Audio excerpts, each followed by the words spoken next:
Life, death.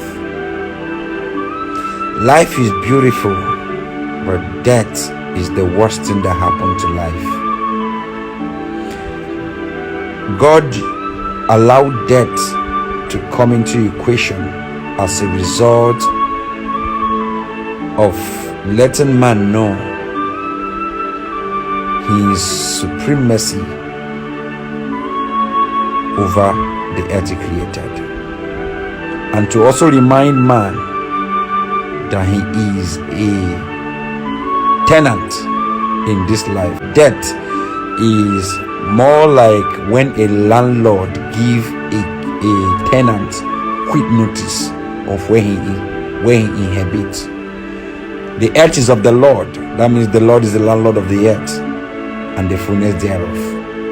Man is the caretaker or the tenant inhabiting the earth.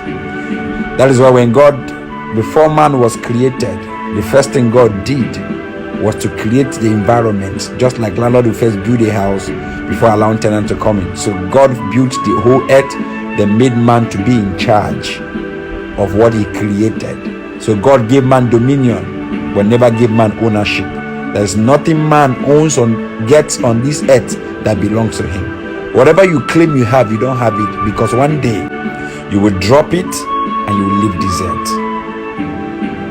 We have a time lag where God have orchestrated every man, just like a tenant, an agreement that you will live in a particular house. We have every man on earth has a time lag allocated for them when they will evacuate from this earth, when they will leave this earth. The question is, the time lag God have allocated to you, what are you doing with it? Time is going. People die every day. I've looked up and I've looked down, realized how vanity life is. Vanity upon vanity. That the money you get today, you put in the bank, the houses you build today, it doesn't really belong to you in the real sense. You will still leave it and die. Why the ego?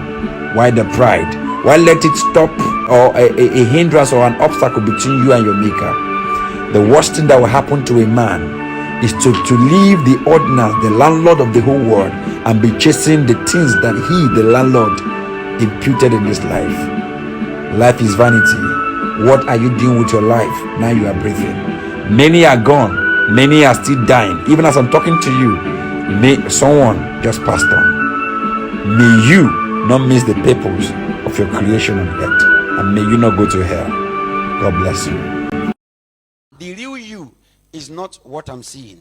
The real you is captured inside this body, and there is a time lag, like tenant and landlord we always agree. There is a time lag given for you to live in this acting vessel, and a time will come when you will drop this acting vessel and you will return to your maker to give an account of how you were able to live your life within the nomenclature of this formation.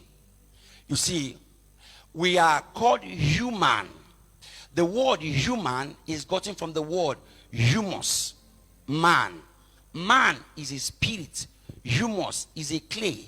We are all spirit inside the clay. God created you. There is a time he gave to you before you left heaven.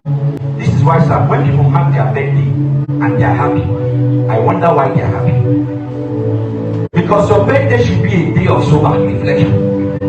Anytime you mark your birthday, you are approaching your grave.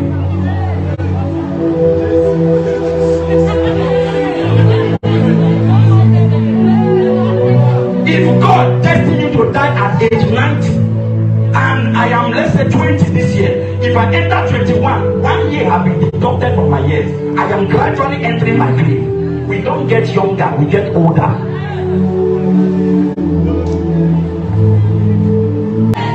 21st of October was my birthday. People were calling me, celebrating me, everybody posting me. Me, I locked myself in the door. I said, Lord, what am I going to write? Why we are celebrating me? I want to make it right. It is the worst thing for men to clap for you, and heaven is not clapping for you. It's the biggest strategy